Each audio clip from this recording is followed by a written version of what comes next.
Aku juga pernah dengar-dengar, Bang Akmal katanya waktu itu pernah ikut proker satu periode tuh nyampe 50 lebih. Itu bener nggak sih Bang? Banyak banget.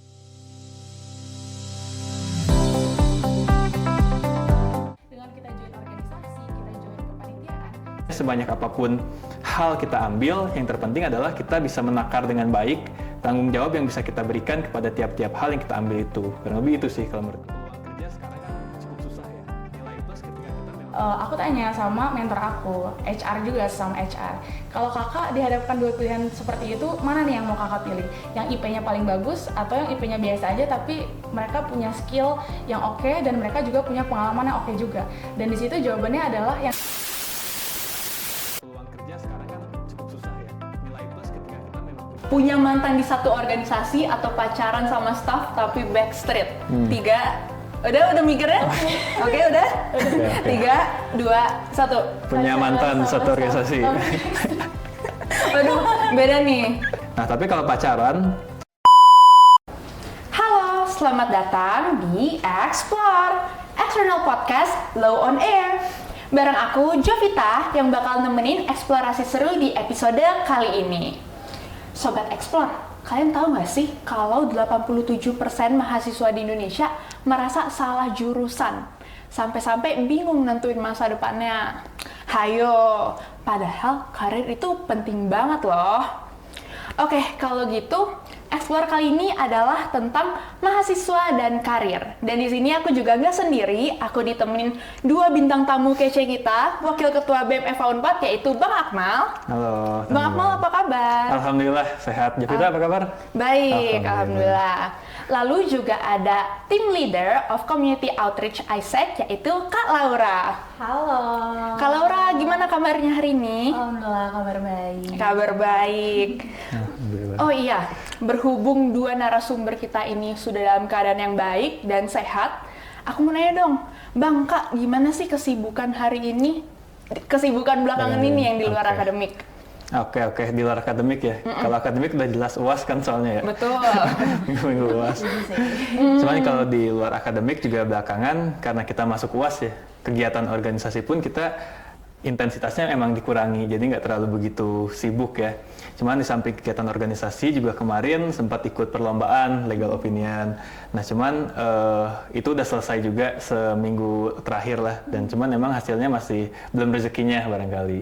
Itu sih barangkali untuk kesibukan saat ini. Setidaknya udah mencoba lah ya. Itu dia, betul. Oke, karena experience sangat berharga. Betul. Kalau Kak Laura, kesibukannya gimana Kak? Oke, jujur nggak jauh beda ya. Kalau aku sendiri lagi prepare buat UAS, apalagi kalau Vkom sendiri kan banyak banget projectnya ya. Jadi dari kemarin tuh aku memang fokus buat kerkom gitu. Mungkin kalau kegiatan di luar dari akademik, untuk sekarang ini aku sedang mempersiapkan untuk magang. Mungkin nanti akan mulai di hari Kamis minggu depan.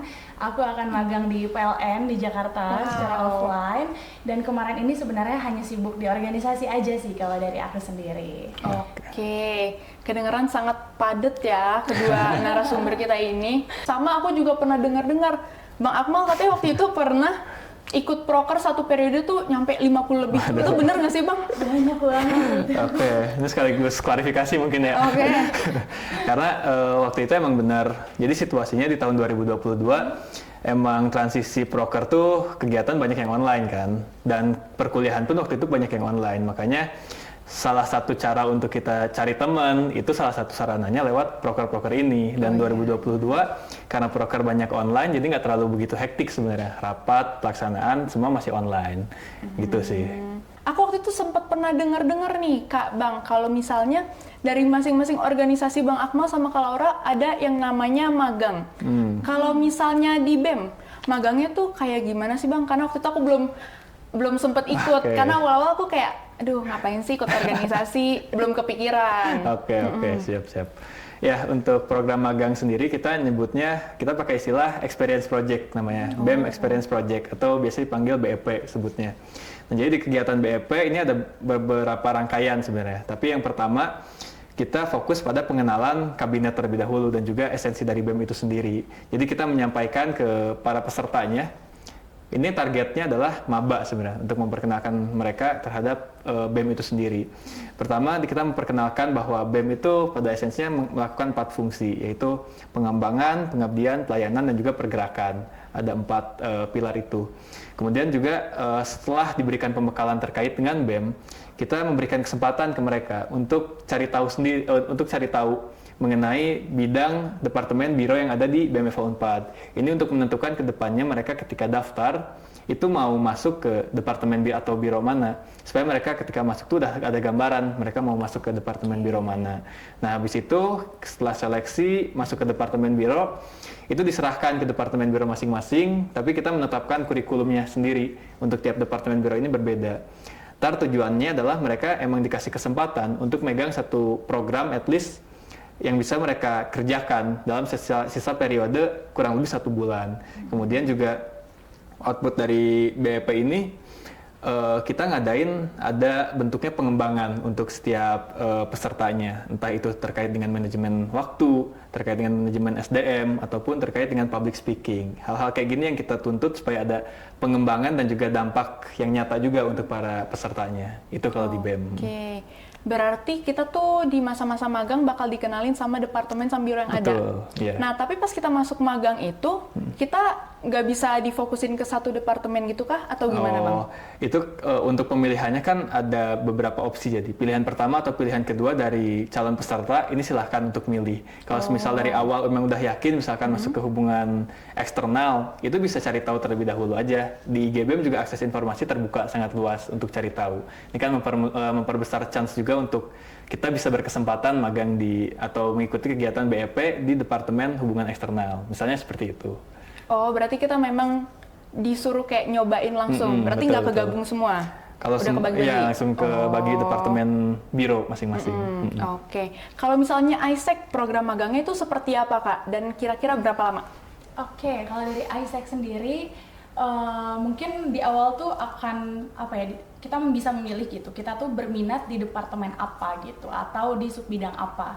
Nah, nanti setelah probation, kita sebutnya itu bukan magang ya, tapi kita sebutnya adalah probation di mana masa pengenalan mungkin di situ juga badisnya, kita sebut badis gitu ya, kita itu mengenalkan bagaimana sih cara mereka itu terbiasa, agar members itu terbiasa juga menggunakan tracker kita, menggunakan cara kinerja dari ISEC itu sendiri gitu. Makanya dari program magang ini atau program probation ini, kita juga memprovide ada beberapa tugas-tugas yang harus diselesaikan gitu. Jadi misalnya nih, aku sebagai anak magangnya gitu ya, aku akan diberikan job desk ataupun tugas terkait dengan subbidang yang aku pilih gitu. Di situ pun aku akan dibantu juga, akan di mentorship juga oleh kakak-kakak yang memang sudah menjadi bagian dari ISEC Unpad sepenuhnya gitu, atau member yang memang full member gitu kalau di ISEC Unpad itu sendiri. Nah, mungkin kalau untuk jangka waktunya berapa lama, kurang lebih itu mungkin 2 bulanan kalau dari ISEC Unpad sendiri. Dan di situ juga tidak hanya mengenalkan saja dengan tracker ataupun dengan bagaimana sih kinerja dari ISEC Unpad ataupun bidangnya, tapi di situ juga ada beberapa tes di mana si badisnya ini itu tuh nanti akan diberikan tugas untuk saling mengenal satu sama lain gitu. Ada beberapa tes yang dikenalkan juga, nggak hanya di staff satu bidangnya aja, tapi mereka juga bisa berkenalan dengan staff-staff ataupun member lainnya di luar dari bidangnya. Mungkin itu kalau dari ISEC Unpad sendiri. Oh, nah berarti kalau tadi di BEM itu kalau misalnya kita ikut BEP itu kan kita memperbesar chance untuk nanti keterima, bisa menjadi bagian dari langsung, BEM. Ya. Kalau misalnya ISEC itu bakal auto keterima atau gimana, Kak? Nah, kalau dari ISEC sendiri seperti yang aku mention di awal, kita juga ada tracker dan ada tesnya gitu ya. Sebenarnya kalau untuk range keterima atau enggaknya itu dilihat juga nih seberapa lengkapnya tes-tes yang dikerjakan oleh anak magangnya ini. Kalau misalnya si anak magangnya ini itu nggak melengkapi dengan persentase yang kita harapkan, itu otomatis gugur gitu Kak, kalau dari ISEC sendiri. Jadi memang ada beberapa tahapan atau ada beberapa kriteria juga untuk meloloskan anak magangnya baru menjadi full member. Mungkin itu dari gitu. ISEC. Berarti ada bobot penilaian masing-masing. Betul sekali Kak. Oke. Nah, kalau misalnya zaman sekarang milenial Gen Z biasanya kan suka ngerasa lebih pengen ikut langsung ke magang atau perlombaan karena mikirnya tuh kayaknya di CV bakal lebih dipandang kalau misalnya kita udah ada experience pekerjaan. Jadi aku mau nanya ke Kak Laura dan Bang Akmal, sebenarnya kalau ikut organisasi kayak gini tuh masih worth it nggak sih zaman sekarang? Bang Akmal gimana Bang? Oke, ini pertanyaan emang cukup klise ya untuk dipertanyakan terkait dengan worth it apa enggak sih join organisasi, masalah relevansi organisasi kemahasiswaan ini udah sejauh mana gitu. Nah, cuman seringkali sekarang kegiatan organisasi kemahasiswaan itu dibandingkan dengan kegiatan-kegiatan yang dampaknya pragmatis secara praktis, dalam artian benefitnya dapat diterima secara langsung. Kayak misalkan ketika mahasiswa ambil perlombaan atau MBKM, benefit yang mereka dapat tuh memang cepat mereka rasakan. Tapi kalau misalkan kita ikut organisasi kemahasiswaan, katakan BEM misalkan, kita ikut BEM itu perlu waktu sampai kita akhirnya bisa merasakan soft skill yang kita peroleh. Seperti public speaking, time management itu kan sesuatu yang memang perlu proses untuk kita mencapainya. Kemudian juga memang kita perlu lihat bahwa kita masuk BEM belum tentu menjamin kita buat menyelesaikan tugas akhir, belum tentu bisa membantu kita cari kerja ke depannya gitu. Tapi esensi dari kita melakukan kegiatan di BEM itu kan untuk pelayanan sebetulnya. Dan yang harus diperhatikan adalah ketika kita dihadapkan pada 3 pilihan antara BEM, organisasi, lomba, MBKM, seolah-olah ketika kita memilih salah satu, maka terhapus ruang kita untuk mengikuti kegiatan yang lain. Padahal dengan kita mengikuti kegiatan organisasi, kita masih bisa kok ikut lomba, kita masih bisa ikut MBKM, selama kita punya budaya tanggung jawab aja dalam diri kita. Artinya sebanyak apapun hal kita ambil, yang terpenting adalah kita bisa menakar dengan baik tanggung jawab yang bisa kita berikan kepada tiap-tiap hal yang kita ambil itu. Kurang lebih itu sih kalau menurutku. Emang masih worth it sebetulnya. Oke, berarti kalau misalnya dari BEM sendiri itu lebih mendorong kenapa worth it karena untuk melatih public speaking, terus habis itu ya berbagai macam soft skill, lalu juga untuk tanggung jawab kita, untuk pelayanan kepada orang sekitar. Kalau misalnya menurut Kak Laura gimana Kak? Oke, jujur aku relate ya sama Abang ya, gitu. Kalau dari Isaac sendiri mungkin ya, atau dari experience aku mungkin yang bisa aku ceritakan, sejujurnya menurutku organisasi itu adalah tahapan awal kita untuk meraih hal-hal lainnya gitu, ataupun magang, ataupun dunia kerja yang lebih profesional lainnya gitu. Dan menurutku itu adalah hal yang penting. Kan nggak mungkin ya kalau misalnya kita sebagai mahasiswa baru semester 1 langsung ikut magang, itu kayaknya lonjakannya agak sedikit terlalu kaget besar gitu ya, terlalu kaget gitu ya, langsung ke dalam dunia profesional. Kalau dari pengalaman aku sendiri, mungkin dari kita bisa menargetkan aja, bikin goals aja, mungkin di semester 1, semester 2 memang kita mau fokus di organisasi dan lomba, maksimalkan di situ gitu. Karena menurutku dengan kita join organisasi, kita join kepanitiaan, secara tidak langsung kita melatih soft skill, melatih hard skill, melatih juga gaya kepemimpinan kita, melatih juga bagaimana sih cara kita bekerja sama as a team gitu. Dan setelah kita sudah merasa oke, kayaknya gue udah siap deh, kayaknya kita tuh udah oke kalau kita naik lagi ke tahapan ataupun level berikutnya, yaitu magang. Nah mungkin kalau dari aku sendiri, coba aja setelah join organisasi, joinlah magang gitu. Dari magang mungkin bisa join MBKM, join kegiatan lainnya. Dan menurutku kalau misalnya kita udah punya fondasi yang kuat, kita udah punya skill yang kuat dengan join organisasi, untuk join ke magang itu kita nggak akan kaget lagi gitu. Jadi menurutku itu adalah hal yang esensial, dan teman-teman juga bisa untuk atur aja waktunya, atur aja timeline teman-teman sendiri. Mungkin di semester 1, semester 2 mau fokus apa dulu, semester berikutnya mau fokus magang, itu dibebaskan gitu. Kalau dari aku mungkin itu Kak. Oke, berarti organisasi itu sebagai step awal gitu ya untuk menempuh ke jenjang yang lebih tinggi lagi nantinya, biar kita nggak kagok-kagok banget. Betul sekali. Berorganisasi dengan orang lain, dengan sekitar kita, terus gimana cara kita berkomunikasi, melatih cara kita berbicara juga di depan umum. Lalu seberapa penting sih soft skill dan hard skill tersebut buat karir kita di masa depan nanti Kak? Bang? Oke, aku dulu berarti. Boleh. Jadi pernah alumni itu cerita kayak gini katanya, ketika dia nerima mahasiswa magang, ada 2 mahasiswa, satu mahasiswa yang emang dia aktif organisasi dan satu itu enggak, dan di situ tuh kelihatan banget perbedaan antara mahasiswa yang berorganisasi dengan enggak gitu. Contoh kecilnya yang dia ceritain waktu itu adalah ketika kita bekerja dalam tim, ada satu hal yang dia nggak paham, orang yang organisasi ini tahu dia harus apa, nanya. dia nggak malu untuk bertanya. Tapi untuk orang yang nggak berorganisasi, yang nggak ada pengalaman organisasi ini, dia ceritakan, dia diam-diam aja seolah emang nggak ada trouble sama sekali. Artinya kan di sini ada hal-hal dari organisasi yang bisa diimplementasikan dalam dunia kerja berkaitan dengan komunikasi pertama, yang kedua terkait dengan problem solving. Nah ini contoh kecil seberapa penting soft skill dan juga hard skill untuk persiapan karir ke depan kan.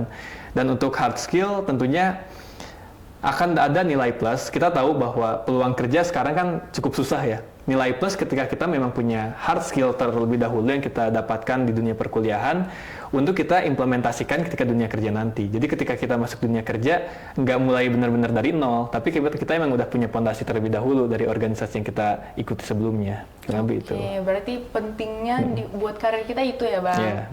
Lalu kalau misalnya Kak Laura, seberapa penting sih soft skill, hard skill itu? Oke, penting banget ya pastinya ya. Jujur aku relate juga dengan pernyataan dari Abang.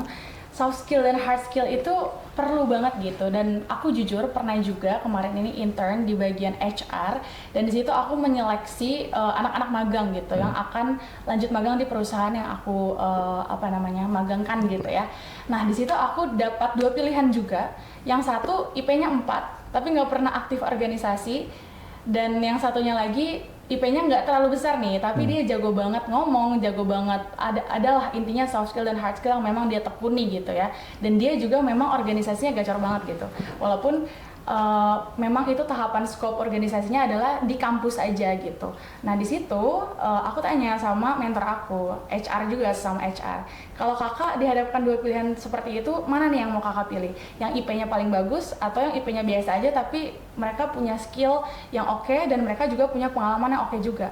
Dan di situ jawabannya adalah yang kedua, pilihan yang kedua, IP-nya biasa aja tapi mereka punya pengalaman yang memumpuni, mereka juga punya soft skill dan hard skill gitu. Saat interview di situ makin kelihatan gitu ya, dimana orang-orang yang bisa atau jago public speaking, mana nih orang-orang yang memang udah kelihatan punya experience dan udah punya pengalaman terkait bidang yang memang dia tekuni gitu. Ya otomatis pilihan kedua adalah orang yang diloloskan gitu. Sedangkan pilihan satunya belum diloloskan gitu. Jadi kalau misalnya dilihat dari case itu, soft skill dan hard skill tuh perlu banget kita latih sedini mungkin ya kalau bisa. Karena di dunia profesional, HR itu tidak akan melihat dari nol lagi gitu. Kita nggak bisa belajar lagi gitu ya. Kita harus dituntut memang harus punya fondasi terkait soft skill dan hard skill yang memang kita tekuni. Mungkin itu jawaban dari aku, Kak.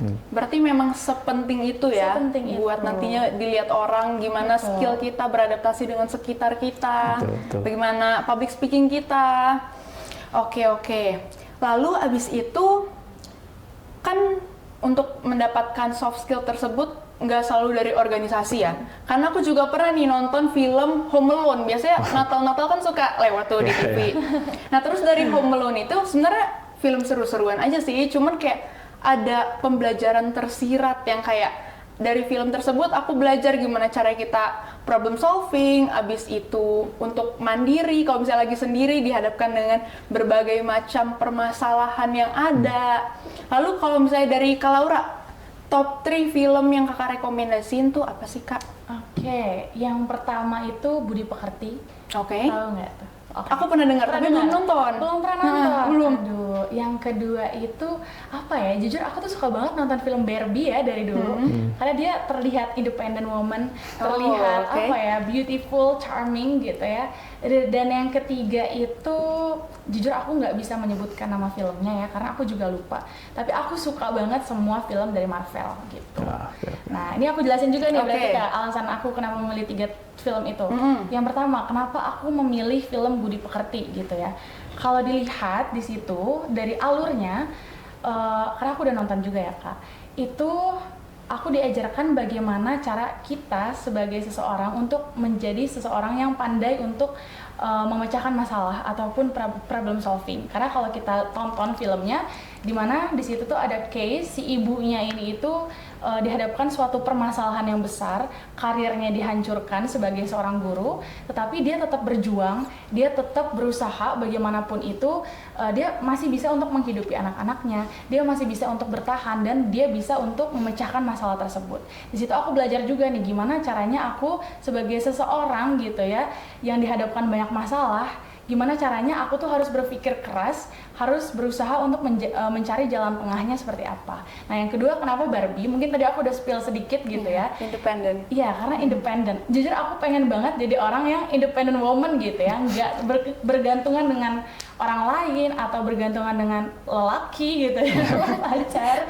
Dan aku juga pengen banget sepede Barbie untuk menjadi seorang content creator, karena aku pengen banget jadi content creator gitu. Dan yang terakhir adalah semua film Marvel yang menurut aku pengen banget jadi seseorang yang superhero, bisa banget untuk menjadi seseorang pejuang, menjadi seseorang agent of change, di mana aku itu membuat perubahan gak hanya untuk diri aku sendiri, tapi aku bisa untuk membuat perubahan bagi Indonesia, bangsa negara kita ataupun dunia. Mungkin itu dari aku top 3 film yang paling aku suka. Oke. Wow. Teman-teman Sobat Explore, boleh tuh coba ditonton. Tadi ada Budi Pekerti, Barbie, dan juga film-film Marvel. Kalau yang Budi Pekerti tuh yang Angga Yunanda nggak sih? Iya, yang dia jadi agak gitu ya. Aku udah pernah nonton berarti, cuma aku lupa judulnya. Waktu itu pas baru pertama kali banget keluar, aku nonton. Karena kata orang-orang bagus ya? Iya, emang bagus. Tapi ya sih. Kalau Bang Akmal, rekomendasi film ada apa aja Bang? Oke, sebenarnya ada satu, cuman mau intermezzo dulu sama pembahasan film Budi Pekerti tadi ya. Karena film Budi Pekerti ini juga kebetulan aku nonton juga ya, dan ada banyak moral value yang bisa kita dapat dari film Budi Pekerti ini. Kita bisa bayangkan gimana seorang guru yang punya reputasi baik, tapi dengan pengaruh media sosial, akhirnya ada narasi-narasi yang justru menjatuhkan dia. Tapi dari situ dia nggak patah semangat, dia justru terus berjuang dan mengumpulkan bukti-bukti sendiri bahwa apa yang dia lakukan itu sebenarnya tujuannya emang esensial, ada maksud-maksud tersendiri yang dia kejar dalam melakukan tindakan-tindakan tersebut gitu. Nah itu juga salah satu yang aku rekomendasiin, terinspirasi dari apa yang disampaikan sama Kak Laura. Nah cuman ada satu film terkait dengan pengembangan karir ya ke depan, inspirasi karir. Ini film dari Korea, judulnya My First Client. Jadi di film My First Client, ini diceritain ada satu sarjana hukum yang emang mengidam-idamkan masuk ke top tier law firmnya di sana, law firm kenamaannya di sana. Cuman ketika dia apply agak makan waktu tuh sampai dia keterima. Akhirnya dia kerja dulu lah di tempat pelindungan anak kalau nggak salah, atau konseling anak. Di sana dia ketemulah sama anak yang mengalami kekerasan dalam rumah tangga, sering disakiti, dianiaya sama ibu tirinya. Nah singkat cerita mereka sudah cukup dekat, tapi sewaktu-waktu dia dipanggil sama law firm gede itu, law firm impian dia, ya kerjalah di sana. Singkat cerita si adik dari anaknya ini aniaya sampai meninggal. Nah dalam hal ini tuh si lawyer tadi yang udah punya kesibukan sendiri di law firm gede, tapi dia akhirnya cari sendiri ke tempat asalnya untuk ketemu anak ini untuk ngebantu penyelesaian kasusnya secara pro bono, secara cuma-cuma. Nah di sini yang aku lihat adalah gimana kita sebagai lawyer nanti ke depan ketika dihadapkan pada situasi antara sesuatu yang sifatnya materialis, harta, tapi kita tetap bisa mengedepankan empati dan juga moral dengan membantu masyarakat-masyarakat yang mungkin kurang beruntung, tapi memerlukan adanya bantuan dari kita. Nah ini satu prinsip yang harus bisa diterapkan ketika kita menjadi lawyer. Memang kita harus ngasih akses bantuan hukum secara gratis. Ini karena linear juga dengan prospek ke depan ya, makanya cukup tertarik dengan film dari My First Client ini. Berarti memang harus diajarkan untuk berpikir kritis dan juga yang dimana bisa membantu sekitar kita. Betul. Jadi nggak fokus sama pemasukan diri sendiri aja. Oke. Lalu aku mau nanya, untuk karir jenjang pertama Bang Akmal dan Kak Laura tuh dimulainya dari mana sih Bang Akmal? Oke, untuk karir sendiri, ini pasti yang di luar organisasi ya, di luar organisasi, di luar kampus. Nah, cuman untuk karir sendiri, mungkin kalau Laura udah banyak ini ya jam terbangnya sebagai MC ya. Jadi kalau aku sendiri emang masih mempersiapkan sebetulnya untuk ke depan. Jadi hal-hal yang aku lakukan sekarang adalah ikut perlombaan, ikut kegiatan seminar and workshop, dan juga aktif paling di kegiatan internship. Itu juga untuk menunjang karir ke depan. Tapi untuk karir sendiri yang emang sifatnya profit oriented, itu masih belum ada sebenarnya untuk sekarang. Oke. Kalau Kak Laura? Ini yang paling pertama banget atau yang sedang nih Kak? Yang paling pertama banget awal-awal. Awal-awal sebenarnya aku tuh udah sangat aktif tuh dari SMA ya Kak. Oke. Di situ aku coba untuk create komunitas, di situ juga aku coba join organisasi dan membawa aku jadinya terbiasa untuk join berbagai kegiatan gitu. Jadi pada saat aku maba, saat aku semester 1, di situ pun aku juga join beberapa organisasi kepanitiaan, perlombaan juga yang tadi sudah di-mention sama Abang ya. Dan aku juga berani untuk coba beberapa experience lainnya seperti menjadi MC, menjadi speaker, karena aku memang linear juga lah dengan jurusan yang aku ambil ya, yaitu ilmu komunikasi gitu. Dan mungkin kalau sekarang ini ya fokus aku lebih untuk cobalah cari level yang lumayan tinggi lagi gitu ya, seperti join magang ataupun coba untuk create satu usaha yang profitable gitu ya. Kalau dari aku sih mungkin itu ya Kak. Oke, kalau aku mau nanya yang tadi kakak sempat bikin youth organization, itu berarti kakak terjun langsung kah atau dari Instagram aja atau gimana kak konsepnya? Oke, sebenarnya kalau itu dua-duanya ya.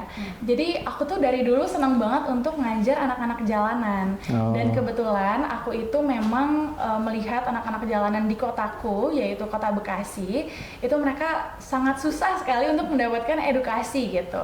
Nah di situ aku coba nih cari beberapa orang atau beberapa teman-temanku yang punya misi yang sama dengan aku pada saat itu, dan akhirnya kita buat komunitas. Kita coba mengajarkan dan mengumpulkan anak-anak jalanan di sana, kita kasih edukasi ke mereka juga, kita kasih pembelajaran ke mereka, modul juga kita berikan, dan kita juga waktu itu menyumbangkan buku-buku. Sampai saat ini itu udah lumayan besar ya.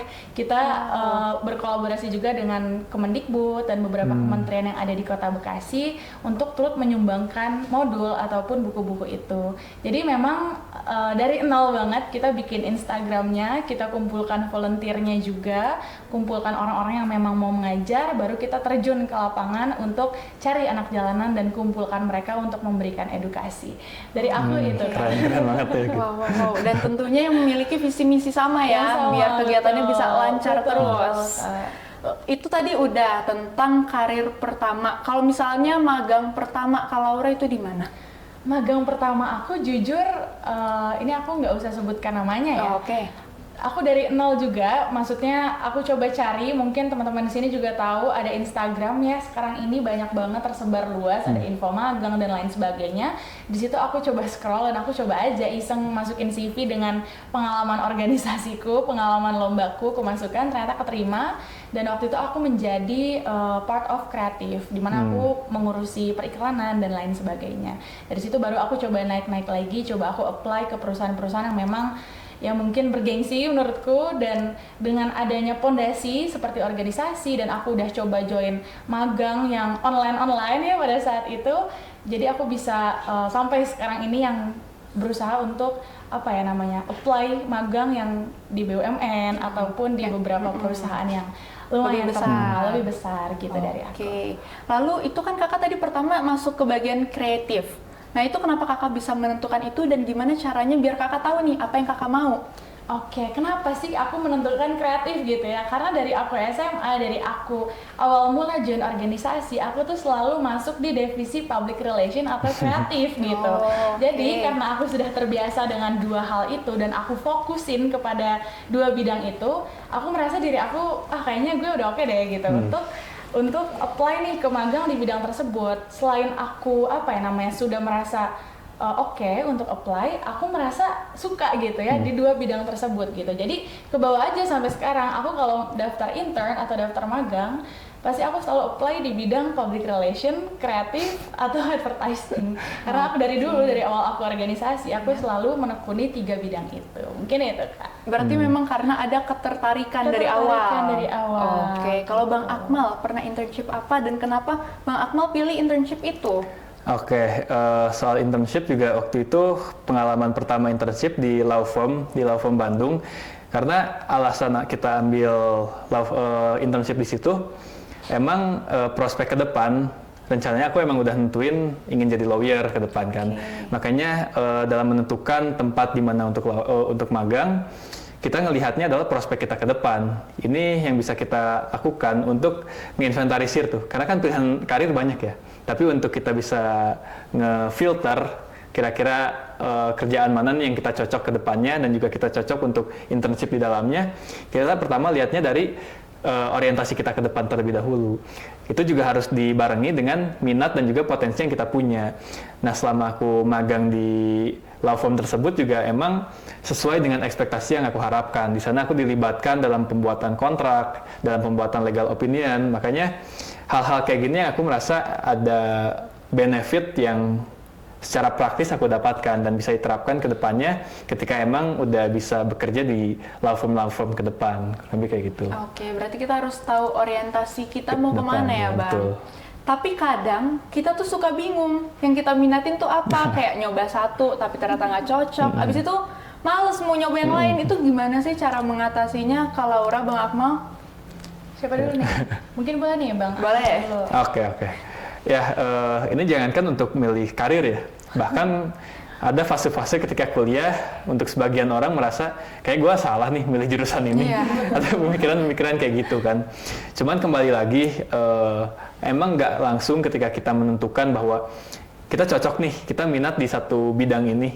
Dan emang cocok gitu. Perlu waktu transisi sampai kita akhirnya memang menemukan passion kita itu di mana, minat kita dan potensi kita itu di mana. Bahkan bisa jadi kita sama sekali nggak mengenali minat kita di mana, tapi orang lain yang membantu kita ngasih tahu, wah lu jago nih di ngurusin beginian, lu jago di bidang kayak begini. Nah, hal-hal kayak gitu yang bisa kita jadikan referensi dalam menentukan ini sebenarnya minat dan potensi kita di mana. Pertama dari teman, kemudian yang kedua adalah selama kita masih muda, ambil kesempatan sebanyak-banyaknya. Jangan takut untuk kita ambil opportunity baru. Karena dengan mengikuti kegiatan-kegiatan yang cukup banyak juga potensi dan minat kita ini semakin tersaring gitu. Dari sekian banyak kegiatan yang kita ambil, sebenarnya kegiatan mana sih yang kita enjoy melakukannya, ini sesuai dengan minat dan kita merasa lebih unggul dibandingkan teman-teman yang lain ketika kita mengerjakan satu hal yang sama, kurang lebih itu. Oke, berarti yang pertama kita harus baik-baik bergaul biar orang lain juga bisa kasih masukan, betul. Masukan buat kita, kritik saran. Lalu juga tadi tentang ambil kesempatan sebanyak mungkin, betul, biar kita tahu kita mau kemana. Lalu kalau dari Kak Laura gimana, Kak? Oke, kalau aku sendiri gak jauh beda ya sebenarnya dengan Bang Akmal sendiri. Kalau dari aku mungkin bisa mengambil banyak opportunity-nya itu ya. Sebenarnya mungkin ya sebagai mahasiswa kita tuh sebenarnya lebih dibebaskan untuk memilih dan mencari opportunity apa sih yang bisa kita ambil gitu. Mungkin sekarang ini aku merasakan bahwa banyak banget nih tawaran-tawaran, oke, join proker A, proker B, proker C dari kepanitiaan, join organisasi, bisa join magang, sekarang juga udah ada ISMA, udah ada volunteering, wah banyak banget opportunity yang ditawarkan gitu. Kalau dari aku sendiri, gimana sih caranya kita tahu minat kita itu di mana? Bolehlah kita coba untuk mengambil opportunity tersebut seperti join organisasi. Karena kalau kita join organisasi, di situ tuh kita benar-benar belajar, kita benar-benar bisa mencari tahu, oke, kita itu tuh sukanya tuh di bidang yang apa. Kalau dari dulu aku kan memang start dari SMA ya, aku udah join organisasi. Di situ aku sering banget pindah-pindah juga nih. Mungkin di awal di organisasi A aku itu ngambil di posisi HR, di organisasi B aku di posisi ini gitu. Jadi berbeda-beda. Dari situ aku coba mencari tahu kira-kira bagian yang mana sih yang benar-benar aku kuasain, bagian mana yang aku tuh ngerasa oh ini kayaknya minat gue di sini gitu. Nah, dengan kita join organisasi, kita itu bisa mencari tahu nih kira-kira potensi kita itu di mana, keminatan kita itu besarnya di mana. Karena dengan join organisasi kita itu nggak hanya belajar, kita itu bisa melatih skill-skill yang diperlukan oleh keminatan kita gitu. Jadi menurutku join organisasi itu penting, ngambil banyak opportunity juga penting gitu. Mungkin kalau aku sekarang ini karena aku memang dari dulu suka banget sama PR, advertising dan lain sebagainya. Selain aku tunjang dengan organisasi, aku juga menunjang itu dengan join lomba gitu, join PR campaign, join juga mungkin beberapa kegiatan lainnya align juga dengan apa yang aku minati. Mungkin itu sedikit dari aku, Kak. Berarti Kakak join lomba untuk make sure kalau misalnya memang Kakak minat di bidang itu. Oke. Karena dari tadi pembahasan kita udah cukup padat, daging, yang sangat insightful. Terima kasih Bang Akmal dan Kak Laura. Aku ada satu sesi game nih, yaitu judulnya Choose One. Jadi ntar Bang Akmal dan Kak Laura harus pilih salah satu pernyataan dari 2 pernyataan yang aku kasih. Terus ntar aku countdown ya, dari 3. Udah ready? Berarti barengan ntar. Barengan. Oke. Udah siap? Trial Siap. dulu atau Oh. gimana nih? Langsung aja lah ya. Langsung aja. Langsung. Siap. Oke, aman-aman ya? Siap, gas. Oke. Yang pertama, belibet salah kasih salam pembuka atau salah nyebut nama kegiatan. 3, 2, 1. Belibet ngasih salam pembuka. Kenapa tuh? Coba aku mau minta tolong Kak Laura deh. Ini kasih penjelasannya. Kasih nih, Kak. penjelasan. Untuk mewakilkan Bang Akmal juga. Karena jawabannya sama kan? Kita diskusi dulu. Biar satu suara ya. Udah satu suara. Durasi. Oke. Ini alasan singkat aja ya, belibet ngasih salam pembuka. Karena menurut aku mending belibet ngasih salam pembuka sih dibanding nyebut nama kegiatan kan tuh fatal banget ya menurutku. Oke. Mungkin tambahin deh Bang. Iya, Gimana? karena ini kan belibet ya, bukan salah. Kalau salah udah pasti diketawain biasanya. Oke. Dan ngasih kesan yang kurang baik juga sama pemilik acara gitu. Tapi kalau Jadi, belibet, personal aja kita yang malu gitu. Oke. Dan berharap nggak ada yang notice juga kalau belibet Betul. doang kan. Oke, yang kedua. Punya mantan di satu organisasi atau pacaran sama staff tapi backstreet. 3, udah mikirnya? Oke, udah? Oke. 3, 2, 1. Punya mantan di satu organisasi. Aduh, beda nih. Ada yang punya mantan satu organisasi sama lebih pilih backstreet. Kenapa Bang Akmal? Ya, kalau aku ya ini dua pilihan ini pasti jawabannya it depends on ya, maksudnya tergantung situasinya gimana. Oke. Ya cuman katakan kalau misalkan kita putus nggak baik-baik aja gitu.